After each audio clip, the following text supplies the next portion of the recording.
నమస్తే. ఆర్బీసీ ఆధ్యాత్మ ప్రేక్షకులకి స్వాగతం. మన భారతీయ ఆధ్యాత్మిక సాంప్రదాయంలో దేవీ తత్వం అంటే కేవలం పూజ మాత్రమే కాదు, అది మనలోని చైతన్యాన్ని మేలుకొల్పే తత్వం. అయితే ఈరోజు లలితా త్రిపుర సుందరి అమ్మవారి గురించి తెలుసుకునే ప్రయత్నం చేద్దాం. ప్రస్తుతం మనతో పాటు శ్రీ శ్రీ శ్రీ శివకామేశ్వరి ఆనందమయ్యి అమ్మ ఉన్నారు. అమ్మతో మాట్లాడి పూర్తి వివరాలు తెలుసుకునే ప్రయత్నం చేద్దాం. అమ్మ నమస్తే. శ్రీమాత్రే నమః. అమ్మ, లలితామాత అనగానే అందం, జ్ఞానం, శక్తి, ఈ మూడు. అయితే లలితా త్రిపుర సుందరి దేవి విశిష్టత గురించి తెలియజేయండి అమ్మ. తప్పకుండా తెలియజేస్తాను. ఆర్బీసీ ఆధ్యాత్మ ఛానల్ వీక్షిస్తున్న ప్రేక్షకులందరికీ కూడా శ్రీమాత్రే నమః. మనం అమ్మవారి గురించి చాలా విశేషాలు తెలుసుకుంటూ ఉన్నాము. చాలా ముఖ్యమైనటువంటి అమ్మవారి రూపాలు లలితా రూపం అనేది చాలా ప్రత్యేకమైనది. ఇది నాకు నేను చెప్పినది కాదు.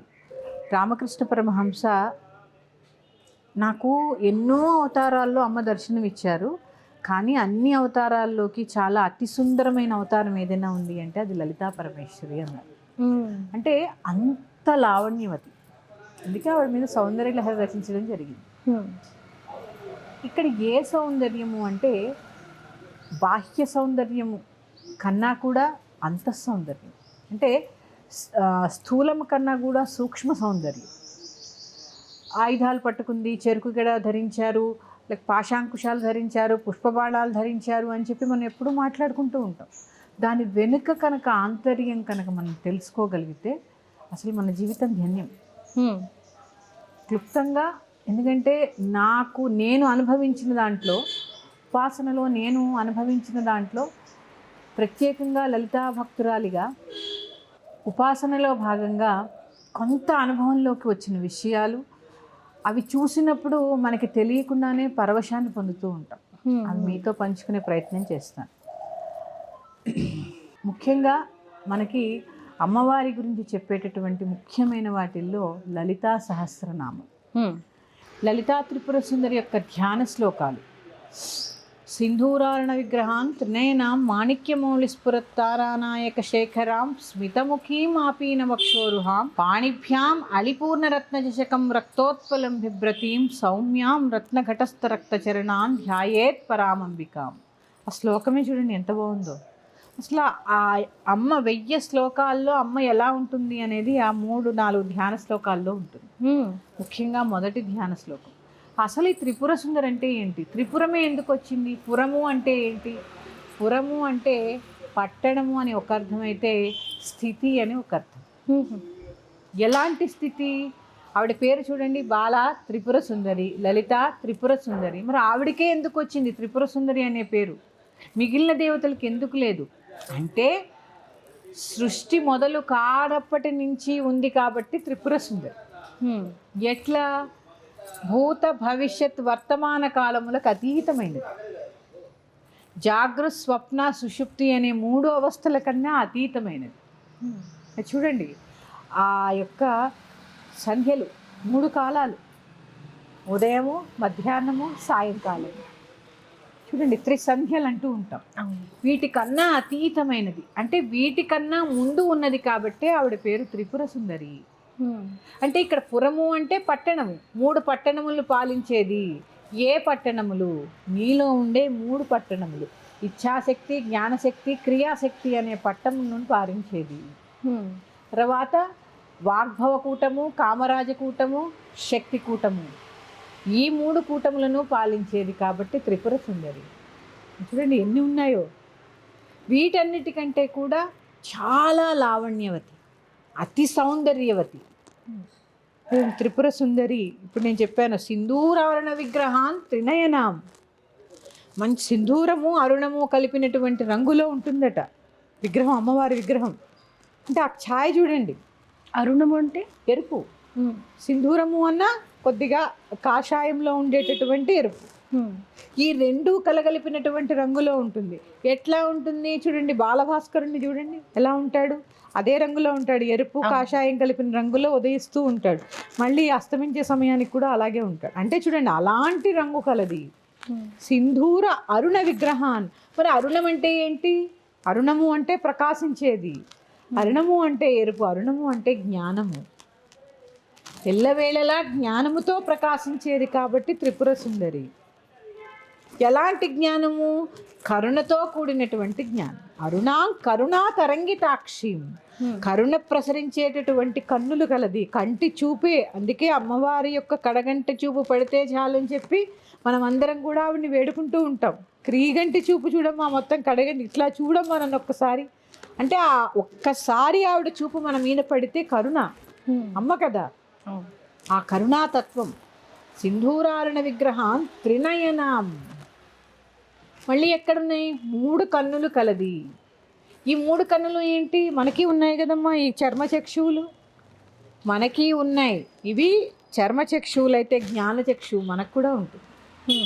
ఈ జ్ఞానచక్షువులు అంటే ఇక్కడేంటి? భూత భవిష్యత్ వర్తమాన కాలంలో అతీతమైంది. ఎలా అతీతమైందని మనకేం చెప్తోంది అది అంటే, అయిపోయిన దాని గురించి ఏడవకు, వచ్చేదాని గురించి బాధపడకు, వర్తమానంలో ఉంటూ ఉన్న ఆనందాన్ని పొందు అని చెప్పడానికే త్రినయనం. చూడండి, మనం ఏం చేస్తూ ఉంటాం? అయిపోయిన దాని గురించి ఏడుస్తూ ఉంటాం, ఎప్పుడో ఫ్యూచర్ గురించి ఏడుస్తూ ఉంటాం, ఎప్పుడో ఏదో జరుగుతుందని అది తలుచుకుని ఇప్పుడే ఏడుస్తూ ఉంటాం. లేదా ఎక్కడో ఏదో పోయిన సంవత్సరమో 2 సంవత్సరాల క్రితమో ఏదైనా చిన్న చెడు జరిగిందనుకోండి, అది అయిపోయిందని వదలం, దాన్ని మళ్ళీ ముందుకేసుకుని ఏడుస్తూ ఉంటాం. కానీ వర్తమానంలో ఉన్నటువంటి ఆనందాన్ని కోల్పోతూ ఉంటాం. ఇది కోల్పోకుండా ఉండకూడదు అని చెప్పడానికే త్రినయనం. అందుకే ఎలా తెలుస్తుంది? ఇలా ఉండాలి అంటే నువ్వు నీ కర్మచక్షువులు కాకుండా జ్ఞానచక్షువుతో చూడగలిగినప్పుడు నువ్వు వర్తమానాన్ని దర్శించగలవు. ఆ జ్ఞానం ఎక్కడి నుంచి వస్తుంది? నువ్వు అమ్మ పాదాలు శరణు వేడినప్పుడు. ఎప్పుడైతే నువ్వు అమ్మ పాదాలు శరణు వేడతావో జ్ఞానచక్షువు ఓపెన్. అది ఏ విధంగా? ఎలా? ఆవిడని ఆశ్రయించాలి కదా. ఇప్పుడు జ్ఞానచక్షు ఉంది అని నీకు తెలియాలి అంటే ఎవరో ఒక గురువు, అమ్మ ద్వారా అమ్మని వేడుకుంటే ఒక గురువు ద్వారా నీకు తెలుస్తుంది. దాన్ని ఎలాగ మనం సాధన చేయాలి అనేది గురువు చెప్పాలి. అంటే ఇక్కడ అదే భూత భవిష్యత్ వర్తమాన కాలములకి అతీతంగా ఉండావిడ. కానీ మనకేం చెప్తూ ఉంటుంది? అటు భూతకాలాన్ని పట్టుకుని, అటు భూతాలని పట్టుకుని వేళ్లాడకు, ఇటు అయిపోయిన దాని గురించి పట్టుకుని వేళ్లాడకు, వర్తమానంలో జీవిస్తూ నీ యొక్క ఆనందాన్ని నువ్వు పెంచుకో అని చెప్తూ ఉంటుంది.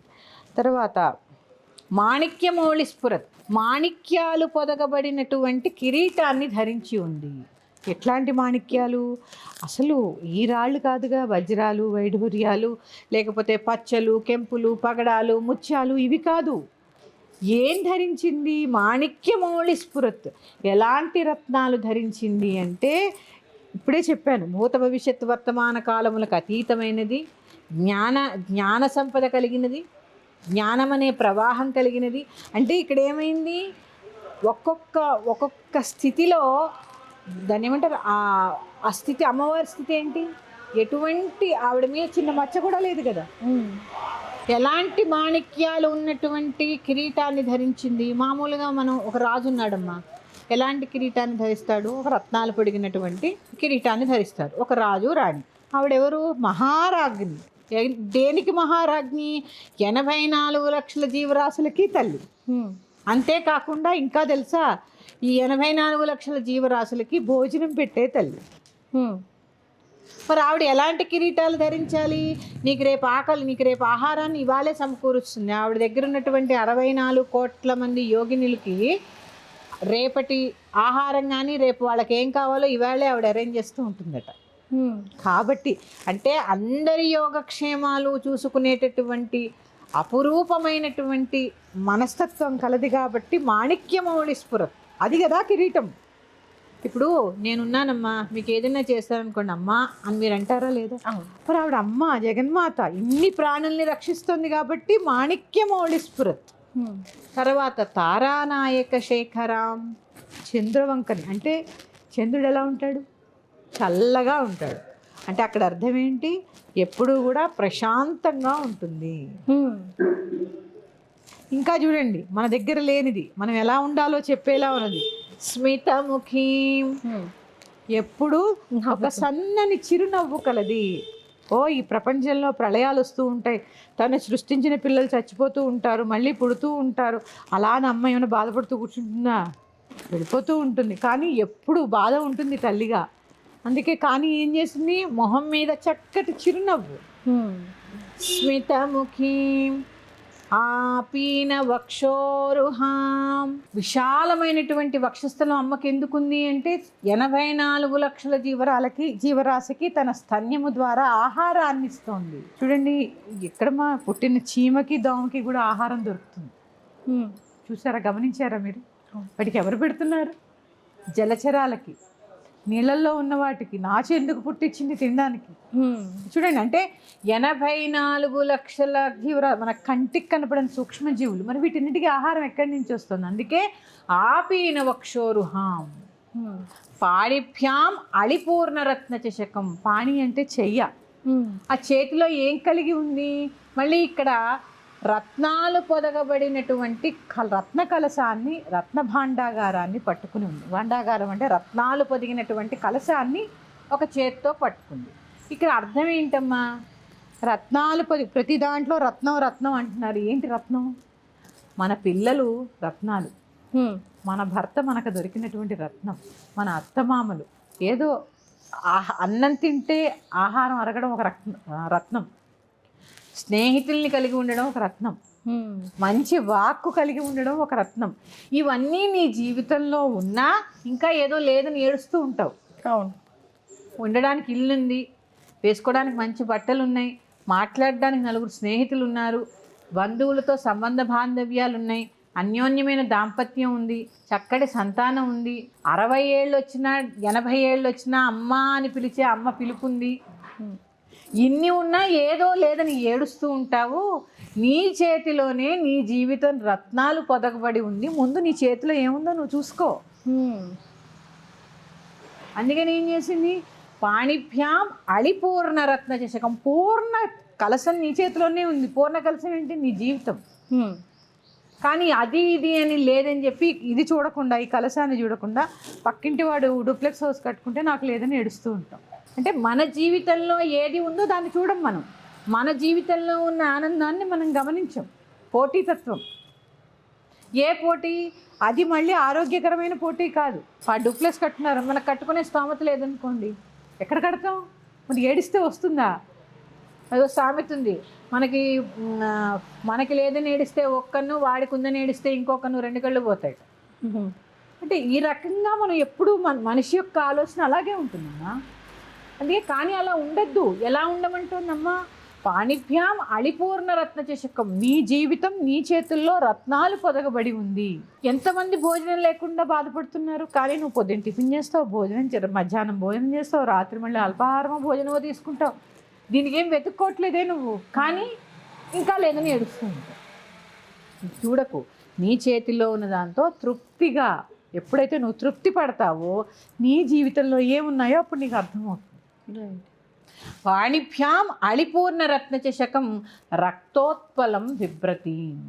ఎర్రటి కమలాన్ని, పద్మాన్ని, కుసుమాన్ని ధరించి ఉంది. రక్త ఉత్పలం, రక్తం అంటే ఎరుపు రంగులో ఉన్నటువంటి కమలాన్ని ధరించి ఉంది ఒక చేత్తో.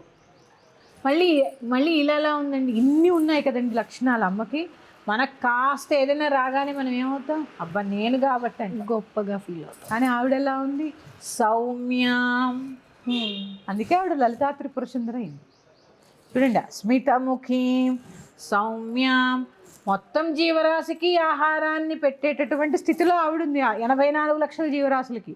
మనం ఎవరికైనా 1000 రూపాయలు దానం ఇచ్చామనుకోండి, 1000 మందికి చెప్పుకోవాలన్నమాట. అప్పుడు కానీ మనసుకు తృప్తి రాదు.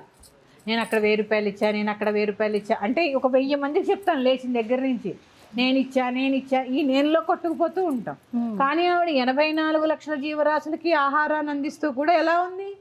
నిగర్వి అయి సౌమ్యంగా ఉంది.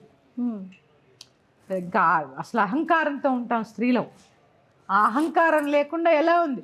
సౌమ్య రత్నఘటస్థ రక్త చరణం. మళ్ళీ చూడండి, మళ్ళీ రత్నాలు అంటున్నారు ఇక్కడ. కుండకి రత్నాలు పొదగబడినటువంటి కుండ మీద ఆవిడ కాళ్ళు పెట్టింది. సౌమ్యాన్ రత్న ఘటస్థ రక్త చరణం. ఎన్ని రత్నాలు చూడండి. కిరీటంలో రత్నాలు, చేతిలో ఉన్న కలసంలో రత్నాలు, ఆవిడ పెట్టిన కాలు కింద రత్నాలు. అంటే ఈ రత్నాలన్నీ ఏంటి? ఈ సృష్టిలో ఉన్నటువంటి అందాలు. భూగోళం మీద కాలు పెట్టింది. ఓకే. ఇప్పుడు ఆవిడ కాలు చూడకుండా ఏం చేసింది, ఆవిడ పాదాలని ఆశ్రయించాలని ఆలోచనే మనకి రాదు. ఎందుకు రాదు అంటే భూగోళం నిండా అందాలే, ప్రకృతి, పక్షులు, నదులు, సంబంధ బాంధవ్యాలు, సినిమాలు, షికారులు ఇన్ని ఉంటే ఆ పాదాలు ఆశ్రయించాలనే కోరిక ఎప్పుడైనా కలుగుతుందా? అది చూడండి. అందుకే ఏం చేసింది, భూగోళం మీద కాలు పెట్టి బొటనవేలు అంచుతుంది ఆవిడ భూగోళం మీద. ఆంచి ఆ భూగోళానికి ఆవిడ పాదాలు పట్టుకొని రా అని పెట్టింది. కానీ మనం అవి చూడకుండా ఏం చేస్తామంటే కింద ఉన్న రంగుల ప్రపంచానికి రత్న ఘటస్థ రక్తచరణం, ఆ కుండకి పొదిగినటువంటి రకరకాల రంగురాళ్ళు ఉంటాయి కదా, వాటికి వ్యామోహంలో పడిపోతాం. ఒక పచ్చగా ఉంది, ఎర్రగా ఉంది, తెల్లగా ఉంది, అక్కడ అది బాగుంది, ఇక్కడ ఇది బాగుంది, నేను చాలా అందంగా ఉంటాను, నాకు ఇన్నిళ్ళు ఉన్నాయి, ఇంత ఆస్తుంది, నా పిల్లలు అంత చదువుకున్నారు, ఇంత చదువుకున్నారు అని చెప్పి ఒక విధమైనటువంటి వ్యామోహంలో పడి ఆ పాదాలని ఆశ్రయించాలనే కోరికే రాకుండా బతికేస్తూ ఉంటాం. కానీ ఆశ్రయించాల్సింది ఎవరిని? సౌమ్యాన్ రత్న ఘటస్థ రక్తచరణం, ఆ రత్నాలు పొదగబడినటువంటి కొండ మీద ఆవిడ కాలుంది. అలాంటి చరణాలకి ధ్యాయేత్ పరామంబికాం, అలాంటి తల్లిని నేను ఎప్పుడూ ధ్యానం చేస్తాను. చూడండి, ఒక ధ్యాన శ్లోకంలో అమ్మవారి గురించి చెప్పడమే కాదమ్మా, ఇక్కడ ఒక స్త్రీమూర్తి ఎలా ఉండాలి, ఒక మనిషి ఎలా ఉండాలి, ఎన్ని ఉన్నా అహంకారం లేకుండా ఎలా ఉండాలి, ఎన్ని క్వాలిటీస్ చెప్పారు చూడండి. మొదలుపెట్టి సింధూరారణ విగ్రహాంతనే నా మాణిక్య మౌళిస్ఫురత్ తారానాయక శేఖరాం స్మితముఖీం ఆపీన వక్షోరుహాం. చంద్రుని చూడాలంటేనే మనకి వల్ల కాదు, చంద్రమండలంలో ఉండే ఆ చంద్రుణ్ణే రేఖ కింద ధరించింది. అంటే ఆ స్థితి చూడండి. ఇది ఇలాంటి తల్లిని మనం ధ్యానించాలి. ఇది త్రిపుర సుందరి విశిష్టత. అంటే అమ్మ ఏదో అమ్మవారు వడ్డాణం పెట్టుకున్నారు, కాళ్ళకు పట్టీలు పెట్టుకున్నారు, గాజులు వేసుకున్నారు, చింతామణి ధరించారు, రత్నాలు పొదగబడినటువంటి లోలాకులు ధరించారు, ఇది కాదమ్మా. వీటికి అతీతంగా ఆలోచించగలిగేటటువంటి స్థితి నీకు రావాలని చెప్పేదే త్రిపుర సుందరి తత్వము. చక్కగా అమ్మవారి గురించి అనుభవంలోకి తెచ్చుకుంటూ ధ్యానం చేస్తారని కోరుకుంటూ మరొక ఎపిసోడ్తో మీ ముందుకు వస్తాను. శ్రీమాత్రే నమః. స్వస్తి. ధన్యవాదాలు.